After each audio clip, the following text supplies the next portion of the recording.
Hey there, welcome to saas.unbound podcast. I'm your host, Nadeina, head of growth at saas.group, a serial acquirer buying wonderful SaaS businesses to take them to the next level. And here I chat with inspiring founders and experts to get an inside scoop on how they made their business success.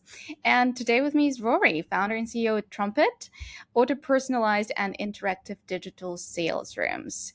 Tell me more, and welcome to the show. Yeah, it's great to be here. Thanks so much for having me on. And it's a bit Sure. of a tongue twister that.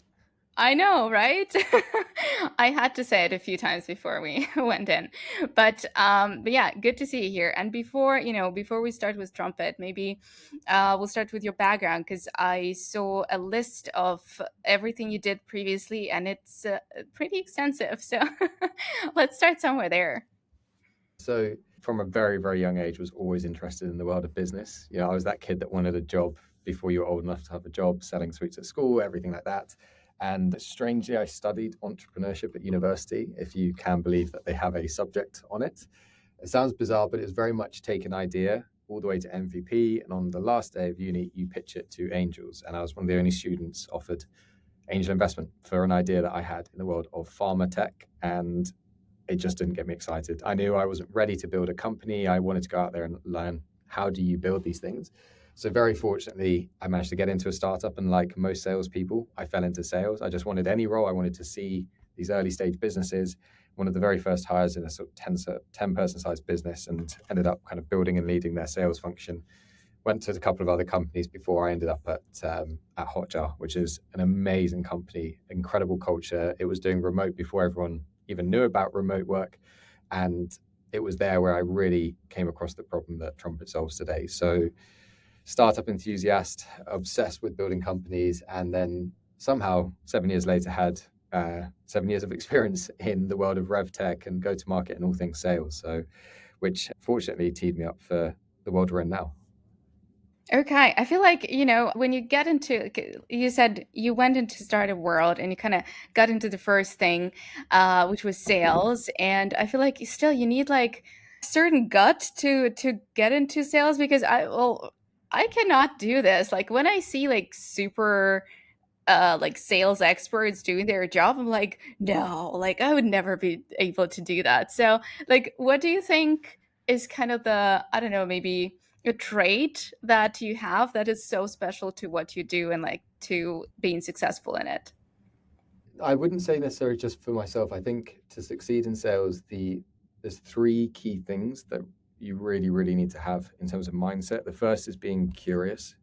I think if you're not curious, you just become a bit of a robot. You have to really understand your prospects, your customers. You have to understand their world. Why are they taking this call? Why would they be interested in you?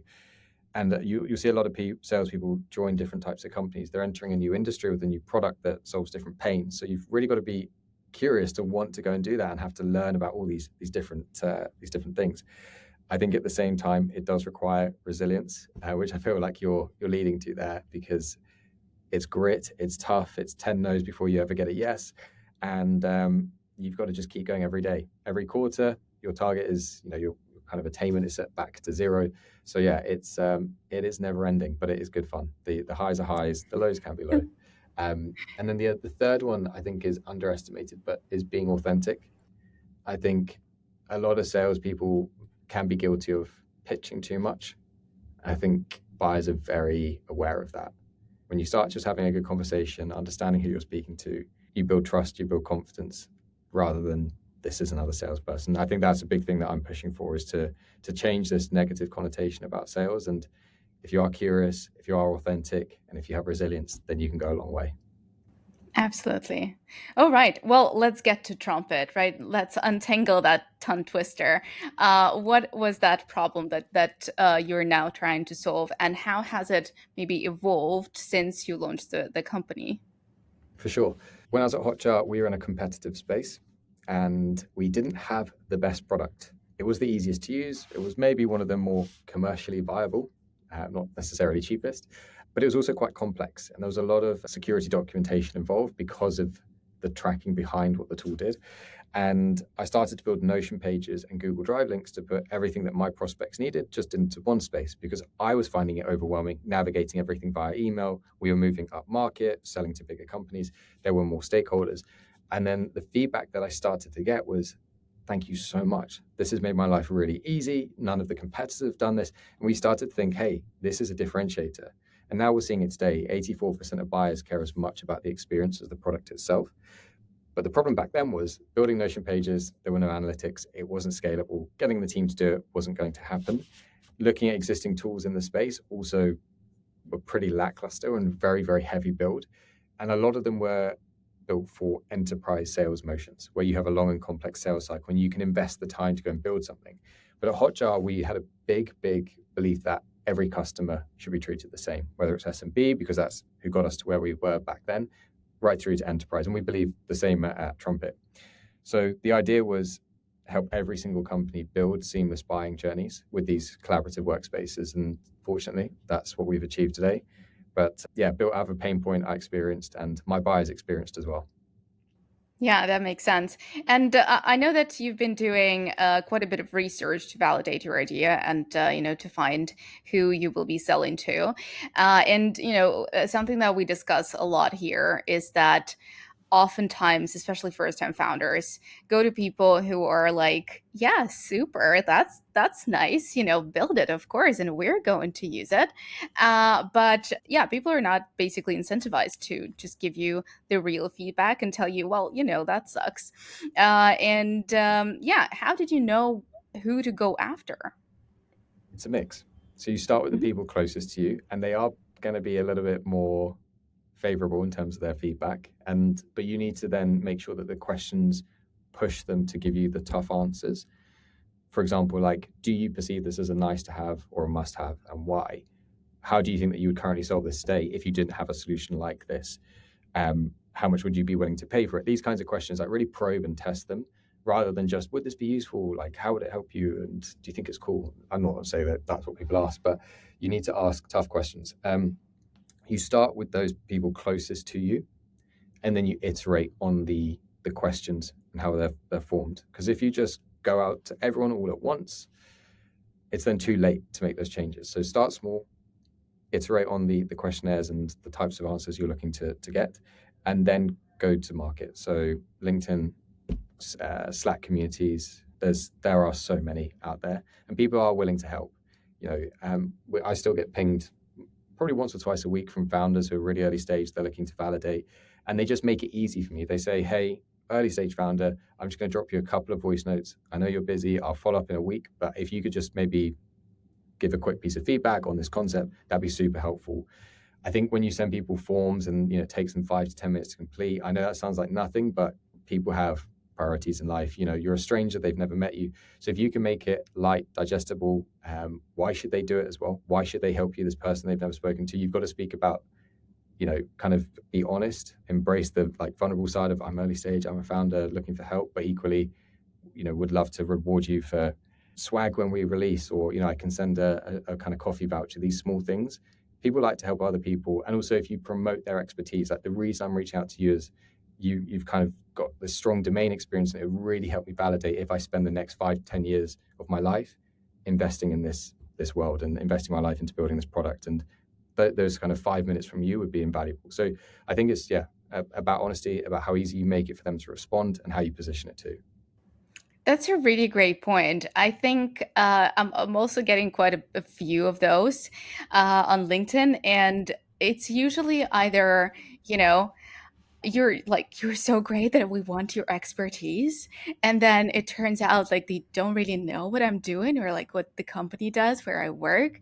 So I'm kind of like, yeah, that's not really like, I'm not the right person for you probably. Or often it's, oh, you know what, this and this you're doing wrong, and we can help you and let us show you how. And I'm like, no. If you're coming with, you are wrong and I'm right, what? No, I will never respond to this. But if it is like a genuine kind of like, I have something and I think like judging by everything you're doing, this is something you could that could be valuable to you. That's really the right approach. So thanks for pointing it Yeah. out. But how many people that you went to that validated the idea and, said that this is really a painkiller for them, actually bought the product? And like, at what point did you ask them to sign that deal? Good question. So we interviewed 200 sellers who would have been our end buyers and about 200 buyers. So on the other side of trumpet, so we sell to salespeople and then they're selling to their buyers. We wanted feedback of would buyers want to buy in this way? And of the 200 sellers, I think we had I need to double check, it's between 40 and 50% conversion. A lot of them tried out individual seats, got their team using it. So it was really strong. That early cohort, like it really resonated with them because what we did was we got their feedback, we baked it into our early validation and building of the product, but we came back to them as well and said, hey, your insights really helped us validate this idea. We want to keep you in the loop of how we're building Trumpet.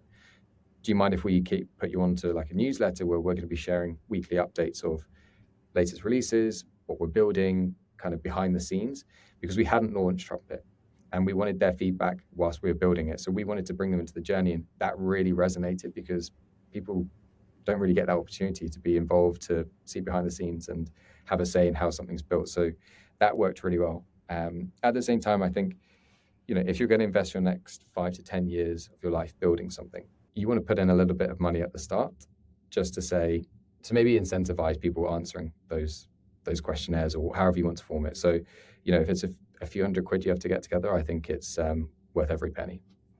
Yeah, absolutely. And I noticed because you started talking about communities and how to reach maybe your potential customers. And yeah, when I was going through your LinkedIn profile, I noticed that you're a member of like Pavilion, and then what wa- uh, what else was RevOps it? Co-op, Sales Enablement Collective, Yes, quite a few. absolutely. You know better. So, in those communities, have you also utilized them for this? And how do they? Because you're still a member, how do you use them now? Like, is it more for resources or network, or just kind of founder support? Yeah, we didn't use it a little bit for the early validation. The benefit of those communities is, yes, there are lots and lots of channels with hundreds and thousands of people in them, but you can also direct message people, and it's different to LinkedIn and different to email. So, the response rates were really strong in there. In terms of how you shouldn't be using it to like cold outreach and sell to people. You've got to be very careful because you will get kicked out. But actually, what we used it for is we were growing. Year one for us, we were building the product, we were building brand awareness because there was this new thing, and we were trying to create a bit of intrigue, a bit of FOMO. And the other thing that we focused on was, well, how do we create awareness when no one's ever heard of us? So we really doubled down on like value added content. So sharing sales best practice and tips and awesome tools that we're seeing and great podcasts and writing our own blog articles, because we had a year of building and we didn't want to just be in stealth. We wanted to be as loud from day one as possible. So in those communities, we would share, like we put together a list of, I think it was 300 best sales tools and mutual action plan templates, things like this that were really useful, kind of clickbait to a certain degree, and we would share those in the communities, which people were receptive to, and they engaged with. They thanked us, and then they started to follow us, and that's how we built our presence and our social awareness. So, yeah, communities are invaluable, but you get out what you put in. Absolutely. And is it also, being loud from day one, kind of getting the brand out there? Is it also the part of, building your personal brand? Because you got what, like 35,000 followers on LinkedIn, great engagement. How did you start that? Did it start kind of simultaneously, or was it dragging on from some previous ventures?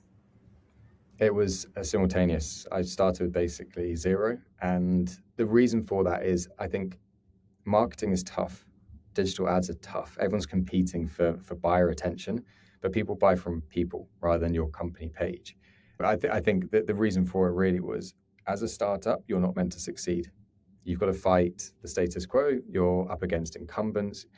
No one's ever heard of you. You haven't got enough budget. Your team's not big enough. So you have to take advantage of what's free, and socials are free. If you look at the power of whether it's TikTok, Instagram, or LinkedIn, it doesn't really cost you anything to post each day. And it does compound the consistency.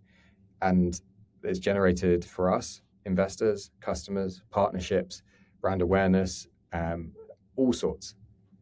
But it's never too late to start. The earlier you start, the better. But you are just missing out if you're not taking advantage of these channels. And especially if it's one where your buyers exist. For us, we're very fortunate. GTM teams, sales and CS are pretty active on LinkedIn. But outside of that, I know for other companies it's difficult. If you sell into oil and gas, maybe the people that work in that space aren't as present, for example. But yeah, for us, it's been absolutely invaluable. And we didn't have a super clear strategy. We just knew if we post value added content every single day, it will compound and eventually it will pay off. And I think as a startup, the key takeaway is you need to give off the impression that you're bigger than you are, because you're up against the big guys. So that's how you compete, is you do the things that don't scale, and you take advantage of channels that are free. Yeah, we had a very funny situation here on the podcast when I was doing an intro, and the founder asked me to stop and redo it because he was like, "Okay, can you call me that instead of this? Because we are way smaller than our customers think we are, and we just want to make sure that we kind of keep the momentum and keep the legend about us going." And I was like, oh, that's so interesting. Like I think that's a smart move. I mean, for some it is important, so yeah, good point. All right, I also wanted to ask about something that I just heard you talking about on another podcast, and it's the fact that you're adding services to the product. And I thought it was really interesting because, well, you have investors, right? And allegedly, no investors really like to have services added to their saas because, hey, like it's not really scalable. It's getting more expensive, and it doesn't look good on your financial statement. So, why did you decide to do that? And how are you navigating it with your investors? It's a very good question. I think we have entered a world where PLG is the talk of the town. But if you look at companies that are true PLG and that we all look up to, Figma, Notion, Slack, Miro, it wasn't overnight. It took 5, 7, 9 years until they really had that PLG kind of flywheel going.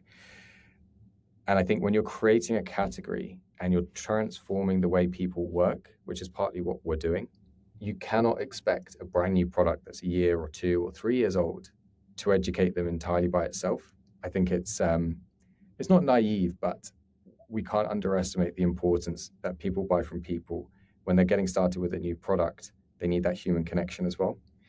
And equally, we've seen, especially in the last 2 years, the resurgence of CS, the importance of NRR, the importance of mitigating churn.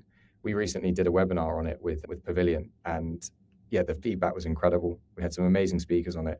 And I think CS has been underappreciated for a long time. It's seen as like an add-on, but actually 1 in 4 customers are lost during the handover from sales to CS. So that, they've gone through this whole journey, they've decided to invest in your product. Now is the time to show them why they've done that, to wow them, to make that onboarding experience 10 out of 10, to ensure that they get the full value out of the platform that they'd expected and hoped for. So for us, CS was pretty much one of our first hires. After a couple of devs, we hired Russell, our head of CS, and we've never looked back on that decision, because investing in your customers is the most valuable thing that you can do as an early stage startup. Investing in CS early doesn't necessarily mean you end up with a gigantic CS team in future. I think by investing in it early, you hear the customer voice more, you're able to take action quicker based on their feedback. You're able to build systems and processes and automations that can then scale from early on. So as you go through that growth and you have larger customers onboarded, you've already prepared for that. Rather than be reactive, you're being proactive. Because I think when you try and layer in CS later on, that's when it becomes heavy. That's when it becomes a kind of a very considered cost. But by investing in it early on, well, one, you're investing in your customers who've taken a bet on you. You're a new way of doing things. You're not quite there yet. The platform's a bit buggy. So by giving them that handheld white glove experience, you show that you're listening and that you care. And people are more patient with a product that's not perfect if you're giving them that 10 out of 10 experience. And that compounds, and people talk about that. And it all goes back to people don't just buy from people, it's also the business, the team. Like that's who they're really taking their bet on. It's the same with investors. In the early days, they invest in the team, not necessarily the product. And I think early customers and early adopters too. So I think it's more just rewarding people for saying thanks and then being that very close ear to them, their feedback, so that you can build the product together rather than for them. I think that's a really important thing. Is a lot of companies build for their users, and that's the wrong mindset. You need to build it with them. There's always going to be things that they don't know they need, and you need to delight and innovate, especially as founders. But actually, having them on the journey, being as close to them as possible with an incredible CS function is one of the most invaluable things that we've done.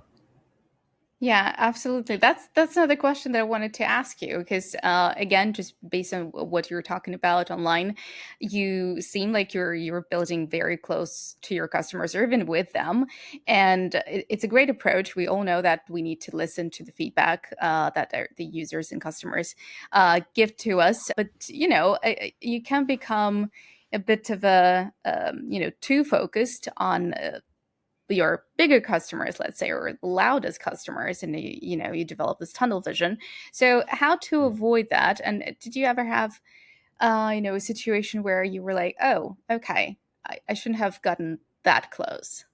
There's always weight in terms of building for today, but we always need to build for tomorrow too. And it's identifying what is stopping your customers from doing what they need to with your product, what would enable them to do it faster, what is a real priority. And I think introducing like a scoring system of impact versus priority versus difficulty, these kinds of things will help you then assess, does that need to get done right this minute or can it wait a week or two? And when customers give you feedback, you should feel confident to push back and just have that open conversation with them and say, if we deprioritize everything else that we've got to do and we build this for you, what would that help unlock? And if they're like, oh no, you don't need to do that. It's just feedback. Then because I think we get so reactive and we think we've got to take action on everything that we hear. And I think there's also the risk, as you alluded to, when you work with bigger customers, just building for enterprise or just building these bespoke, unique features. We've not experienced that yet. We're very fortunate that all of the feedback we're getting, it's going to be relevant for every other customer, which is great because we just continue building for the masses. That's not the same for every company. So again, I think it's pushing back as much as possible and challenging the why they need it. But then if it is something unique, trying to think of, well, how could this benefit our other customers? Maybe let's go and interview them and ask them because that will help us to prioritize. But to get to that point where you're getting feedback, it's all about having Slack Connect channels with your customers, getting on site with them. Even though we're in a world of remote, being on site face to face, it's just, I cannot stress enough how valuable that is, and making it easy for your customers to share feedback, whether it's Canny or Sleek Plan, two great tools where they can submit in-app feedback, see your roadmap and things like that. Intercom, all of these things together, they need to be able to, in the moment, share feedback, big or small, so that you can keep iterating, shipping fast. Product velocity is the most important thing for any early stage company. Yeah. Oh, and Kenny is great. I had Sarah here on the podcast, and absolutely love what they're doing. But again, something else, another thing that you said there, and I'm just analyzing everything, everything you're doing on LinkedIn. You're very vocal about, your experience, and obviously, you're running the business and you're hiring new people and doing all this online activities. And ultimately, you said that maybe at this stage, you're even doing too much and you're doing too many experiments, and maybe you shouldn't be spread so thin. So I wanted to ask you if maybe you could share, one of the latest kind of experiments or tests that you were doing, and how do you even get ideas and inspiration for like what to try next? I think in early stage, there's always the risk of over planning. And when you bring on every new customer, every new hire, everything changes instantly. So by having OKRs, and I'm not saying OKRs don't work, they work for some companies, especially when you're larger. But I think agility, that product velocity, is the biggest strength that you can have. And it's also the best days, being able to ship fast, be reactive, be agile, start with a V1 and like get the MVP out there. It's the most rewarding experience, especially as a product team and developers, but also for customers to see how you listen, you act, you iterate. For us, we were probably over planning too much. We had so many big ideas and we were thinking, how do we do all the big things? And then we started to realize customers were more receptive to some of the smaller things, making it easier to use, adding this little capability. And so there was a bit of that going on, but at the same time, AI, it's overwhelming. There's a million things that we could be doing, and again, we were over planning, overthinking. And then our director of engineering said, I'm just going to go and do an AI hackathon tomorrow with the whole team. And they went and did it, and they shipped about 6 incredible additions to the product, which we're very excited to announce. And sometimes you just need to do rather than plan. And I think that's the thing with experiments. We had so many planned. You just need to get on and do them. I think it's a better mentality to have. Yeah, I agree with you. AI is fascinating. We have this new AI team at saas group, and somehow I was always kind of lost on them. And we had a call, the first call, a couple of weeks ago. And when they showed me what AI is capable of, like in terms of all the products that we have and just general automation of the workflow, I was like, oh my God, I'm living in a hole. Like, I know nothing. Like, this is so fascinating. It's crazy.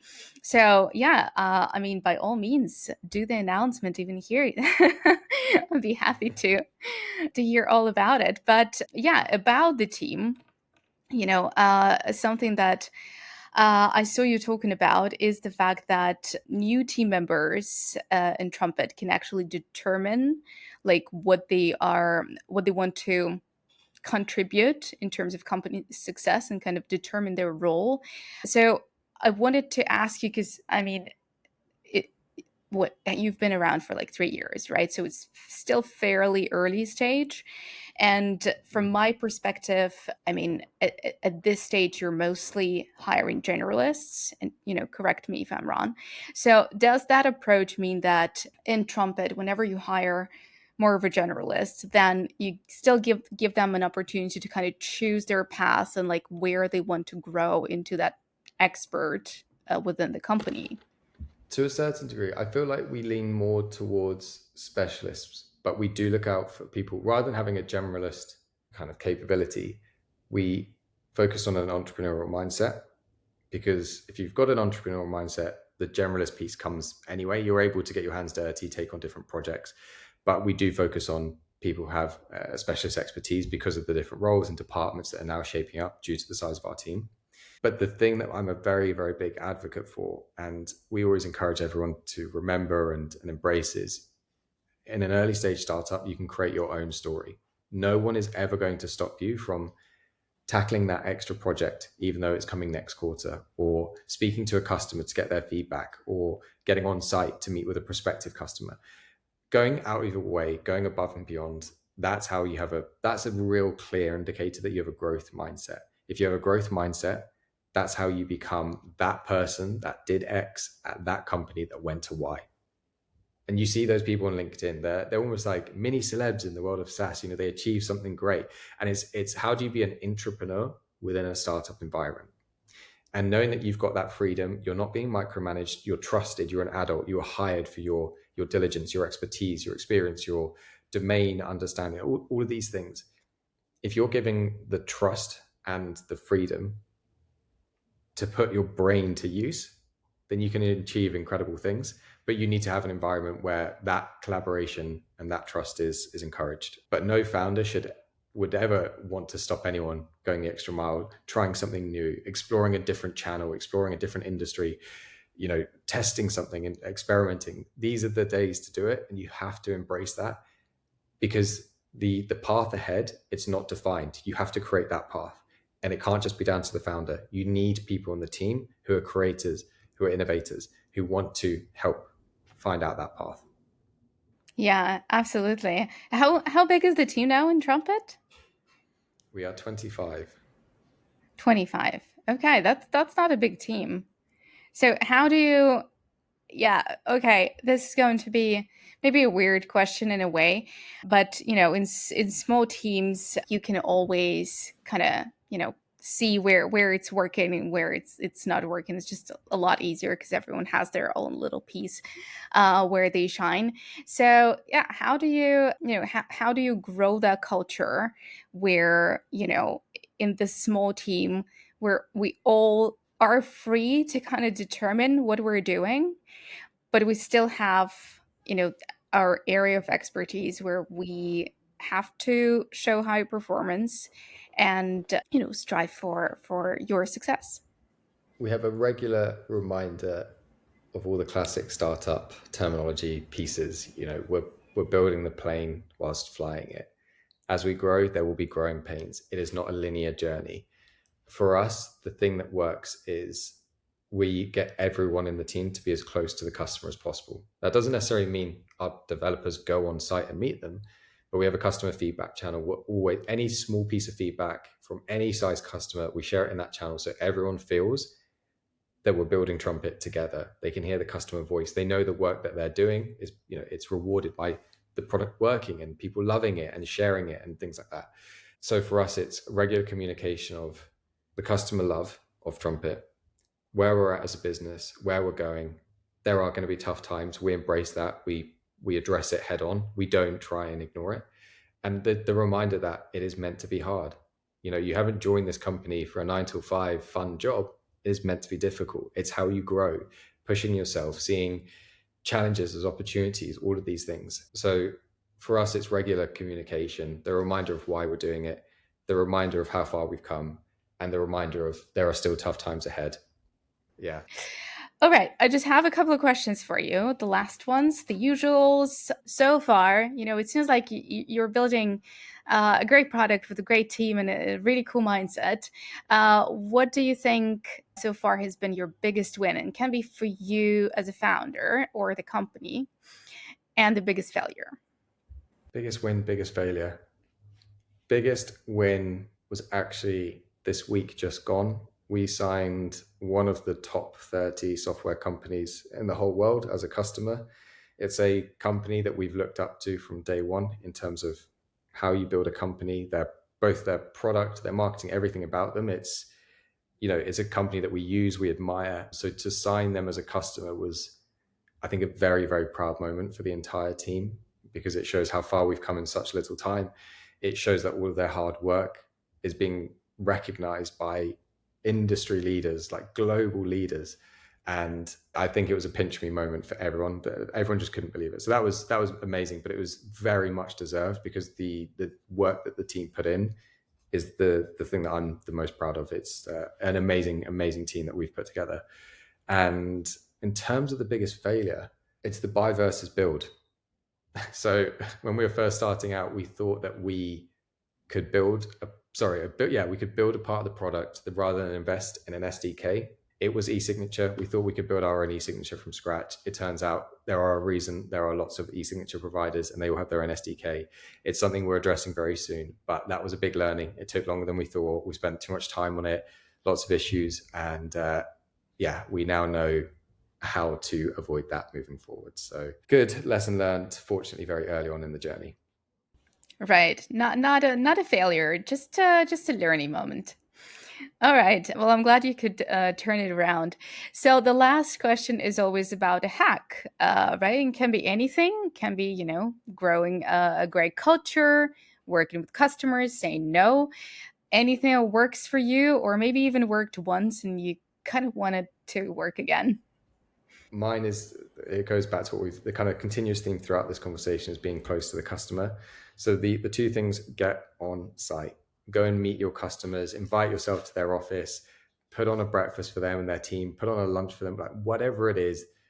That's how you build those relationships. Those early adopters, those customers are the thing that make you. They're the real MVP, 100%.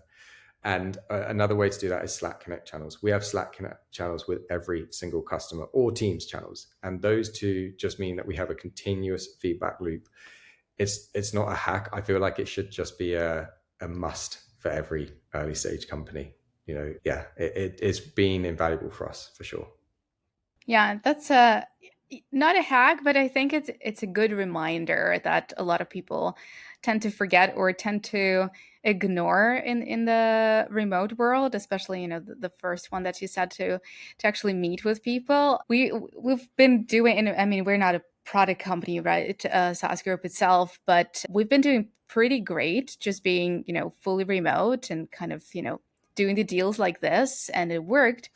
But just going to like places to conferences, meeting people and building that trust before, we just see how much faster things move once you meet face to face. So it's amazing. It's a game All changer. right. Yeah, true. Well, thank you so much for the story. I think, like I said, I've been looking at what you're doing with Trumpet for a while, and I think it's a great product that you're building. And also, like, I admire what you're doing on LinkedIn, to be honest, stealing a couple of ideas from time to time. So, thank you for that. Thank you for for the inspiration. And yeah, happy to do it again sometime and see what you're building with AI. Awesome. Yeah, thank you so much for having me on. Looking forward to reconnecting, and yeah, hopefully I can continue to inspire. Sure. Thank you so much, and take care.